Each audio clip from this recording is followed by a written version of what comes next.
के, हाँ खूब धक्के खाए हैं जी लगा के, तब जाके कोई छोटी मोटी जॉब मिली है जी। अभी आप पेरेंट्स देख रहे हो तो उनसे की रिक्वेस्ट करूँगा, अपने बच्चों को ना मारें, उनको बचपन ना छीने, पढ़ने दें। जब वो बच्चा अपने आप थोड़ा सा मैच्योर हो जाएगा, बुद्धि विकसित हो जाएगी, अपने आप ट्रैक पे आ जाएगा। पेपर 27-28 मार्च को होना था, अभी होना है पता नहीं, मई में होना है पता नहीं, एक अफवाह फैल रही दिसंबर में होगा। आप क्या कहते हैं, पेपर कब होगा हरियाणा पुलिस? ये सवाल पूछे जाते हैं कि जिनके चश्मे लगे हुए हैं क्या वो भर सकते हैं, या प्राइवेट पार्ट्स वगैरह चेक होते हैं, या किसी का घुटना टेढ़ा है, उंगली टेढ़ी है, वो बाहर निकाले जा सकते हैं क्या, कलर ब्लाइंडनेस वाले बाहर निकाले जा सकते हैं। इतने कमेंट्स आते हैं वीडियो के नीचे, मैं देखता हूँ, इनके जवाब देने की कोशिश करें। अगर दूसरों के लिए एग्जाम्पल ना बने तो इस जिंदगी को जीने का क्या फ़ायदा। नमस्कार दोस्तों, मैं हूं मुनीश पोलिस्ट, आप सभी का स्वागत करता हूं। मेरे साथ हैं सुनील बुरा सर, सब इंस्पेक्टर इन हरियाणा पुलिस, और साथ में हरियाणा जीके के बहुत ही अच्छे टीचर हैं। जहां तक मैं जानता हूं दिल्ली में भी धूम मचाई है हरियाणा जीके के अंदर इन्होंने। मेरे साथ मौजूद है, इनसे हम जानेंगे इनकी सक्सेस स्टोरी के बारे में, साथ ही हम हरियाणा पुलिस के बारे में जानेंगे। सब इंस्पेक्टर हैं, बहुत कुछ बता सकते हैं हमें। सर आपका बहुत बहुत स्वागत है हमारे चैनल पर। थैंक यू भाई मनीष, सभी को नमस्ते, जय हिंद जय भारत। आई होप सारे अच्छे होंगे। और सर ने बताया कि हरियाणा जी के, मनीष में हरियाणा जी के तो वैसे ही मेरा पार्ट टाइम सब्जेक्ट है। वैसे मैं एमएससी केमिस्ट्री हूँ और केमिस्ट्री में NET GATE C TET S TET है, मेरा बीएड भी की है मैंने। तो मेरा जो मेन सब्जेक्ट है वो साइंस है। हरियाणा जी के तो वैसे ही राकेश यादव सर ने बोल दिया था कि भाई हरियाणा जी के पढ़ा ले, तो उसके बाद मैंने हरियाणा जी की भी शुरुआत की थी। ठीक है, तो और जो भी बातें होंगी, अच्छा सेशन जाएगा। जैसे भी जो भी आपकी क्वेरी हो वो आपको मनीष के माध्यम से आप मेरे पास आएंगे और मैं सारे उनका आंसर दूंगा। जी सर, आप हरियाणा से, इसलिए आपको हरियाणा की जिम्मेवारी दी गई, पूरी जिम्मेदारी दी गई आपको राकेश यादव जी द्वारा, तभी आपको पता लगा ना।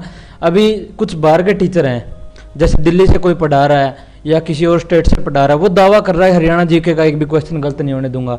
क्या उसको पता है नागदेव का मंदिर हरियाणा में कहाँ स्थित है? बच्चे को वैसे ही बहका रहे हैं। आप क्या कहते हैं इसके बारे में? भाई मैं बता देता हूँ, नागदेव का मंदिर मेरे गांव में है, जींद जिला के घुगड़िया गांव में। ठीक है, ऐसा कुछ भी नहीं है कि कोई भी क्वेश्चन किसी के पढ़ाई में से बाहर आए, ये टोटली बकवास होती है। ठीक है, ये मतलब मेच्योरिटी लेवल नहीं होता टीचर का कि वो बताए कि मेरा ही पढ़ाया हुआ आएगा, गलत बात। ऐसा हो सकता है कि एक भी क्वेश्चन ना आए किसी भी टीचर से, उसमें मैं भी इंक्लूड हो सकता हूँ। सामने वाला बोर्ड का जो मेंबर है वो किस तरीके के क्वेश्चन पुट अप करता है, ये मायने रखता है। टीचर का काम होता है अच्छा कंटेंट प्रोवाइड करवाना, बस। ठीक है, और ये गलत बात होता है कि सब कुछ हमारा पढ़ाई आता है या हम ही सिलेक्शन देते हैं। ये बच्चों को बरगलाने की बातें होती हैं और ये अपने सिद्धांतों के साथ समझौता होता है, सिर्फ बिजनेस टाइप। ठीक है, तो मनीष ऐसा कुछ भी नहीं हो सकता कि पढ़ाया हुआ है। ऐसे अच्छे अच्छे टीचर जिनका एक आधा बार नहीं आता, 2017 के सीजीएल की बता रहा हूँ, अच्छे अच्छे खासे टीचर मैथमेटिक्स के मुखर्जी नगर के, उनका पढ़ाया हुआ एक भी क्वेश्चन नहीं था 50 जो सीजीएल का जो परी हुआ था। तो ये गलत बात है कि मेरा ही पढ़ाया हुआ है, ये दावे करना गलत है ना? हाँ, गलत है। तो आप अपने बारे में बताइए, आपने कुल कितने एग्जाम क्वालिफाई किए हैं और कौन कौन से? वैसे तो मनीष मैं पहले ही बता देता हूँ कि जो बोलते हैं कि पढ़ने वाले बच्चे सीरियस ही होते हैं, ऐसा कुछ भी नहीं है। ठीक है, मैं बोलते हैं ना कि एवरेज स्टूडेंट रहा, तो मैं एवरेज नहीं था भाई। 10वीं क्लास तक बहुत ही अच्छा स्टूडेंट रहा हूँ, मतलब 10वीं क्लास में 88% है, 88%। उसके बाद +2 में जाके थोड़ी बहुत हवा जैसे बोलते हैं गाँव में, वो खा गए थे, फिर पढ़ाई होगी, मतलब एवरेज में आने लगे। जीरो पे नहीं आए? नहीं, जीरो पे कभी नहीं आया। ठीक है, तो रो पीट के बीएससी कर ली, फिर एमएससी केमिस्ट्री की, फिर दोबारा से उसी लाइन पे अपने ट्रैक पे आई।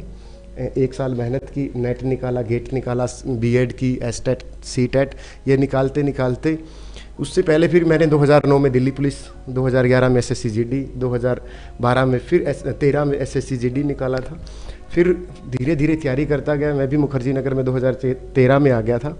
तो तैयारी करते करते धीरे धीरे अपना केवीएस में हो गया। उसी बाद फिर हरियाणा पुलिस सब इंस्पेक्टर में सिलेक्शन हो गया, वो मैंने ज्वाइन कर ली, ट्रेनिंग भी कर ली और जॉब भी कर रहे हैं। तो फिर ट्रेनिंग के साथ साथ ही नायब तहसीलदार का निकाला था और एचसीएस परी भी निकल गया था। और एचसीएस परी निकला था मज़े मज़े में, मेरी कोई तैयारी नहीं थी। मैं बोल दूं कि मैंने बहुत कुछ पढ़ा था, सब बकवास है, मैंने कुछ भी तैयारी नहीं की थी। बस वो था कि मैंने जीएस अच्छे से पढ़ी हुई थी और मैथमेटिक्स भी मेरा ठीक ठाक है, मतलब शुरू में 10वीं क्लास में 90 वो है मेरे, और उस समय सेमेस्टर भी नहीं होता था हमारे टाइम में। कोई बोल दे कि 90 बहुत अच्छा स्कोर है सेमेस्टर सिस्टम में, तो बिना सेमेस्टर के 88% थे 10वीं क्लास में। जी। ऐसा बोला जाता है कि जैसे किस्मत साथ नहीं देती, भाग्य साथ नहीं देता, इसलिए हम आगे नहीं बढ़ पाते। आपने इतने एग्जाम क्वालिफाई किए, क्या आपने सोचा था ऐसा कभी होगा कि इतने एग्जाम क्वालिफाई करेंगे? नहीं, कुछ भी नहीं था। मैं भी जैसे बच्चे फ्रस्ट्रेशन में होते हैं और घर वालों को थोड़ा सा सपोर्ट करना चाहिए बच्चों को, कि मैंने एक वीडियो देखी थी अभी 2-3 दिन पहले। एक बच्चा आर्मी की फिजिकल नहीं है उसे, और वो ऊंचे टावर से गिर के नीचे मर गया था। आपने भी देखी होगी वीडियो। उससे मैं मुझे एज ए टीचर इतना फील हुआ कि ये बच्चा अपने आप नहीं मरा है, ये बच्चा उनके घर वालों ने मारा प्रेशर दे के। बच्चे को घर वाले प्रेशर देते हैं, तू ये करता है, तेरे से ये नहीं होगा। तो मैं घर वालों से, अगर ये वीडियो कोई सभी पेरेंट्स, हाँ पेरेंट्स देख रहे हो, तो मैं उनसे एक रिक्वेस्ट करूँगा, अपने बच्चों को ना मारें, उनको बचपन ना छीने, पढ़ने दें। जब वो बच्चा अपने आप थोड़ा सा मैच्योर हो जाएगा, बुद्धि विकसित हो जाएगी, अपने आप ट्रैक पे आ जाएगा। बस ये देखें कि उसकी संगति अच्छी होनी चाहिए। अब कोई, जैसे मैं मेरे से लगा लेता हूँ, हमारे आसपास कोई भी आर्मी में लगता था या क्लर्क लगता था, ग्रुप डी लगता था, तो मेरी खुद की नानी बोलती थी, देख फलाना कर लग गया तू। अब ये बताओ, हम एमएससी कर रहे थे, बीएड कर रहे थे, अगर हम पीजीटी या टीजीटी भी लगेंगे, कम से कम उसके लिए 27-28 की तो एज हो जाएगी आदमी की। तो घर वाले प्रेशर देते हैं, तो कहीं ना कहीं घर वाले रिस्पॉन्सिबल होते हैं इस चीज़ के लिए। या आस पड़ोस का जो माहौल, जो सिर्फ आपको नेगेटिविटी देगा और कुछ भी नहीं देगा नेगेटिविटी की बजाय, तो उन नेगेटिविटी माहौल से बचें। और पेरेंट्स को भी अपने बच्चों को इतनी छूट देनी चाहिए कि बेटा आराम से पढ़, तेरे ऊपर कोई प्रेशर नहीं है, तू बस सिर्फ मेहनत कर। जब मेहनत करेगा तो भगवान भी साथ देगा, किस्मत भी साथ देगी, और तेरा सिलेक्शन भी हो जाएगा। अगर नहीं भी होगा तो हम भूखे नहीं मरेंगे। अगर बच्चा जिंदा है तो आपके पास है। अगर वो, जैसे वो 2-3 दिन पहले की घटना देखी, एक बच्चा ट्रेन के नीचे आ गया, अपने भाई को बोलता है, भाई मेरे से फिजिकल नहीं हुए, मैं सुसाइड कर रहा हूँ। तो ये समस्या का समाधान भी नहीं है ना। हाँ, तो समाधान एक ही है, अपने बच्चों को पॉजिटिव रखें, अपने बच्चे की संगति का ध्यान रखें। बाकी और चीज़ों के ये प्रेशर देना, इन चीज़ों को इग्नोर करें। जब बच्चे का लक होगा, जब बच्चे को लगेगा, भगवान भी साथ देता है। ऐसा नहीं है कि मेहनती बच्चे का साथ नहीं देगा। आज नहीं तो कल हमारे खूब पापड़ बेले हैं। मैं बोल दूं कि मैं, बोलते हैं ना कि जैसे गांव में बोलते हैं कि भाई खूब, किस कोई हरियाणवी लैंग्वेज में, हाँ, खूब धक्के खाए हैं जी लगा के, तब जाके कोई छोटी मोटी जॉब मिली है। जी, अभी आप तो लग गए एमएससी करके, आपको मैथ आता है हरियाणा का। हरियाणा में क्वेश्चन एमएससी के, बीएससी के, पता नहीं कहाँ से उठा रहे हैं। आप तो लग गए, जो ये वीडियो देख रहे हैं इनको भी लगना है हरियाणा पुलिस में, एसआई भी बनना है, किसी को और क्लरिकल वगैरह एग्जाम क्वालिफाई करना है, तो तैयारी कैसे करें और कहाँ से करें?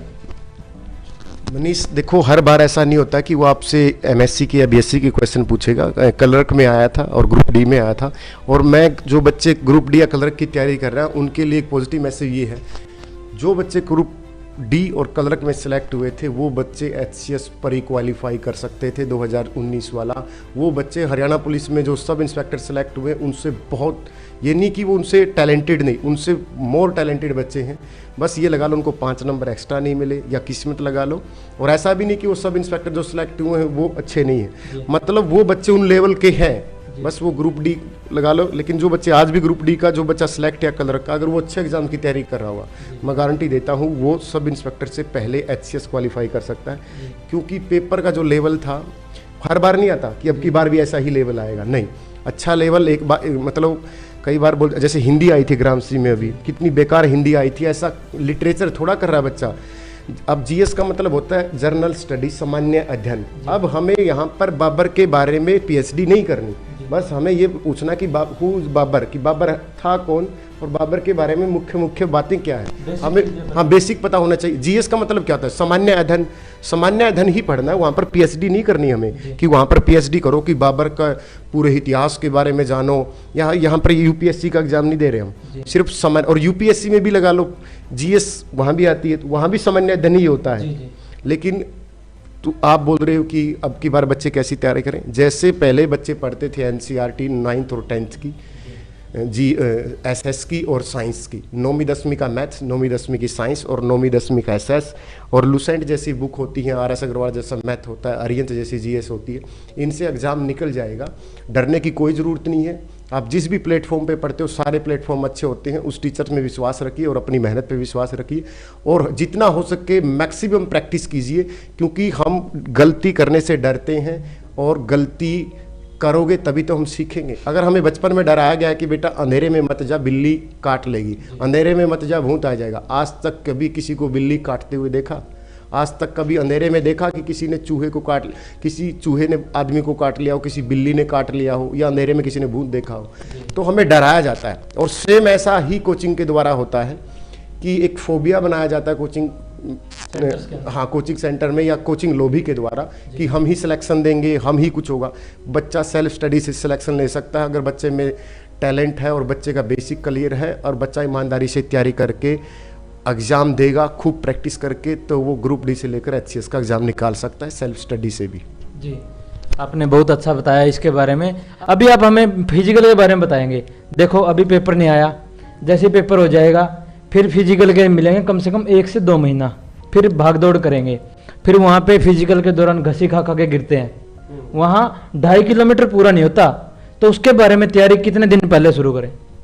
पहले फिजिकल नॉर्मल होती है, मेडिकल नॉर्मल होती है। जिस बच्चे को लगता है कि मैं मेडिकल अनफिट हूँ, वो बच्चा तैयारी करे, इन चीज़ों पे टाइम खराब मत करे। फिजिकल आराम से कर लेगा। अगर कोई बच्चा गांव का बच्चा है और उसने बचपन में खूब क्रिकेट फुटबॉल खेली है या कबड्डी खेली है या थोड़ा बहुत वो अखाड़े में गया है, मतलब उसने फिजिकल काम किया, चाहे वो खेतों में किया हो, वो बच्चा 10 दिन की तैयारी में फिजिकल निकाल लेगा। लेकिन जो शहरी बच्चा है या गांव का ही बच्चा जिसने कभी फिजिकल ही नहीं किया होगा, मतलब खेला नहीं होगा या घर में ही सिकुड़ के रहा होगा, तो उसके लिए तो 2-3 महीने तैयारी करनी पड़ेगी। लेकिन जो नॉर्मल बच्चा है जिसने फिजिकल एक्टिविटी की, चाहे खेतों में काम किया हो, वो आराम से 10 से 15 दिन की तैयारी 2.5 किलोमीटर रेस आराम से निकाल लेगा। 12 मिनट की टाइमिंग होती है, वो आराम से निकाल लेगा, 10 या 11 मिनट में निकाल लेगा, 1-2 मिनट बचेगी। और मेडिकल इतना नॉर्मल होता है, आर्मी से ये लगा लियो 10% मेडिकल होता है। अब आप अंदाज़ा लगा सकते हो कितना नॉर्मल मेडिकल होता होगा। ये सवाल पूछे जाते हैं कि जिनके चश्मे लगे हुए हैं क्या वो भर सकते हैं, या प्राइवेट पार्ट्स वगैरह चेक होते हैं, या किसी का घुटना टेढ़ा है, उंगली टेढ़ी है, वो बाहर निकाले जा सकते हैं क्या, कलर ब्लाइंडनेस वाले बाहर निकाले जा सकते हैं। इतने कमेंट्स आते हैं मेरे नीचे, वीडियो के नीचे मैं देखता हूँ, इनके जवाब देने की कोशिश करें। किसी को अगर चश्मा है तो कोई दिक्कत नहीं है, लेजर्स बोल देते हैं डॉक्टर, और आप उन्हीं के साथ ट्रेनिंग करोगे जो पूरे के पूरे फिट हैं, ठीक है। और जिनको घुटनों की प्रॉब्लम, कोई दिक्कत नहीं है, आपकी जो भी प्रॉब्लम होगी वो आपको ट्रेनिंग में आपको सोल्यूशन कर दिया जाता है। लेज़र हो जाएगा, ठीक है, तो चश्मे वाली तो कोई दिक्कत ही नहीं है, ना घुटनों की कोई प्रॉब्लम है। इवन अब मैं प्लेटफॉर्म पे क्या बोलूँ कि भाई मेडिकल की टेंशन मत लो, मेडिकल नॉर्मल से भी नॉर्मल होता है। जी, पेपर 27-28 मार्च को होना था, अभी होना है पता नहीं, मई में होना था पता नहीं, एक अफवाह फैल रही दिसंबर में होगा, बच्चों को बहकाया जा रहा है, कहीं से ये नहीं बोला जा रहा है तैयारी करो कभी भी हो सकता है। आप क्या कहते हैं, पेपर कब होगा हरियाणा पुलिस का? We can not change the policy but we can do hard work, ये मैं हर क्लास में बोलता हूँ। और दूसरा स्लोगन है मेरा, there is no alternate of hard work. सिर्फ मेहनत कीजिए, इन अफवाहों से, इन सोशल मीडिया से, इन चीज़ों से बहकावे में मत फंसी, ठीक है। और ये जो बच्चे हैं ना, ये सोशल मीडिया पे जो इस तरह की खबर फैलाते हैं, ये वो बच्चे होते हैं जो 10-10 जगह कोचिंग ले रहे होते हैं, और इन्होंने खूब कोचिंग ले रखी है, फिर स्टेटस डालेंगे कि कोचिंग का कोई फ़ायदा नहीं है, सेल्फ स्टडी करें, ये करें, यहाँ से मत पढ़ें। भाई ऐसा कुछ भी नहीं है। ये जो गंदगी है, सोशल मीडिया छोड़ दें, फ़ोन, यूट्यूब सब कुछ छोड़ दें, जहाँ भी आप ऑफलाइन ऑनलाइन पढ़ें उस कंटेंट पे फोकस करें, सिर्फ पढ़ाई करें। जब एग्ज़ाम होगा सब अखबार में भी आएगी, यूट्यूब पे देखने की ज़रूरत ही नहीं, आपके पास किसी रिश्तेदार का फ़ोन आएगा, अखबार में आएगी कि आज एग्ज़ाम की डेट आ चुकी है। सो ये जो सोशल मीडिया है, देखो अभी की एग्ज़ाम डेट आ गई। यूट्यूबर्स को आपसे क्या लेना है, सब्सक्राइबर, रिव्यूज़ वो आप दे जाते हो।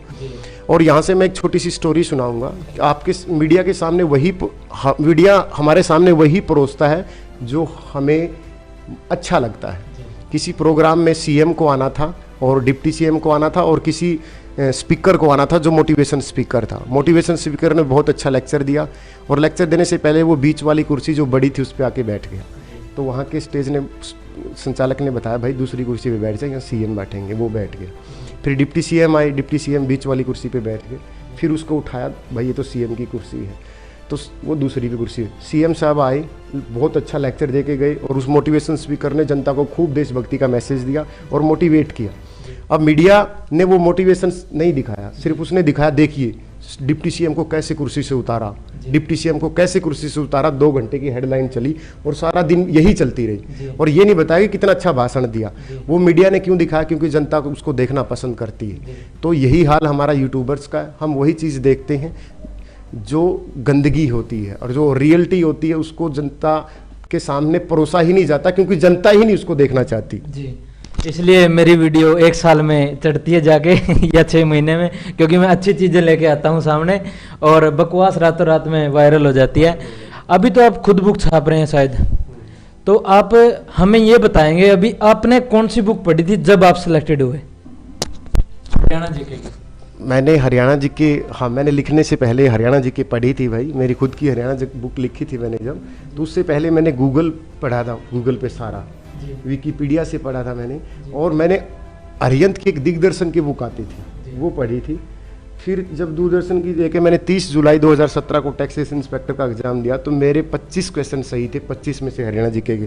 तब मुझे लगा कि, और मेरा दूसरा ही एग्जाम था वो हरियाणा का, इससे पहले 2016 में मैं कलर में था, तो उसमें मैंने लगा कि यार 25 नंबर हरियाणा जीके के और पढ़ी तूने 2 महीने है, तो मैंने सोचा यार हरियाणा जीके, और यूट्यूब पे देखा हर कोई मास्टर हरियाणा जीके का, तो मैंने सोचा यार ये तो आसान सा है। तो उसके बाद मैंने खुद एक बुक ही लिख दी, वो राकेश यादव सर के रीडर पब्लिकेशन से, हरियाणा जीके की। तो अब मैंने मेरे खुद की उससे भी निकाली है, हरियाणा दूरदर्शन के नाम से। जी, तो वो भी बुक जरूर पढ़ें अगर आपको अच्छी लगे तो। सर अंत में आप क्या मैसेज देना चाहेंगे सब इंस्पेक्टर हैं, प्रेरणा स्रोत हैं युवाओं के लिए, बच्चों के लिए जो भी तैयारी कर रहे हैं? भाई ये सब इंस्पेक्टर, ये जो बात है मनीष, ऐसा है ना तो कोई मोटिवेशन, दुनिया का बेस्ट मोटिवेटर अपने पेरेंट्स हैं, और दुनिया का बेस्ट गुरुकुल और दुनिया की बेस्ट लाइब्रेरी हमारा रूम होता है, हमारा घर होता है, ठीक है। और ना तो कोई विवेक बिंद्रा, ना कोई संदीप महेश्वरी, हमारे लिए बेस्ट मोटिवेटर हमारी गरीबी, हमारे माँ बाप है, ठीक है, वहाँ बैठ कर। और दुनिया की बेस्ट कोचिंग है सेल्फ स्टडी, अगर बच्चे में दम है तो। अब बोल देते हैं, मेरे ऊपर भी आरोप लगते हैं कि सर आप, मैं ही ऐसे बोल देता हूँ कि सर सेल्फ स्टडी के लिए भी बोलते हो और कोचिंग के लिए भी बोलते हो कि भाई आपकी कोचिंग है, आपकी ऐप है, ये कर लो वो कर लो। भाई वो तो एक अलग हो गया ना कि बिजनेस हो गया, वो तो करेंगे, हर कोचिंग करती है। अब मैंने ये थोड़ी बोला कि हर बच्चा सेल्फ स्टडी करेगा, अब ऐसे ही बच्चे भी हैं कि दुनिया की हर चीज़ को काइनेटिक एनर्जी की जरूरत होती है। न्यूटन फर्स्ट लॉ बोलता है कि आदमी अगर कांस्टेंट है तो वो कांस्टेंट ही रहेगा, और मौसम में तो मौसम में रहने की कोशिश करेगा।